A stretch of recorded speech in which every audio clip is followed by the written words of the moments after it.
প্রেমিকের সাথে বিচ্ছেদ, ফুলকি সিরিয়ালের অভিনেত্রী দীপানি কেঁদে কেঁদে একই বলল।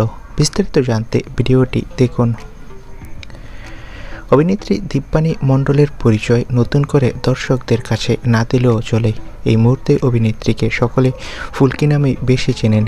কেরিয়ারের প্রথম সিরিয়াল হলেও দীপানি ইতিমধ্যে দর্শকদের মন জয় করে ফেলেছে। পর্দায় ফুলকি ও রোহিতের কেমিস্ট্রি ইতিমধ্যে দারুণভাবে হিট। অভিনেত্রী ঋষভ চক্রবর্তীর সঙ্গে সম্পর্কে ছিল, যদিও টেলিপাড়ার অনেকেই জানত, কিন্তু প্রকাশ্যে আনেননি। তবে টেলিপাড়ার সূত্রের খবর তার সম্পর্ক ভেঙে গেছে। তারপরে তিনি ইঙ্গিতপূর্ণ পোস্ট করেন। অভিনেত্রী লিখেন, প্রেমে আঘাত পেলে সরে আসা উচিত। তার এই পোস্ট ঘিরেই রয়েছে জল্পনা। সূত্রের খবর, তার প্রেমিকের সাথে তার বিচ্ছেদ হয়ে গেছে। এখন তিনি সিঙ্গেল।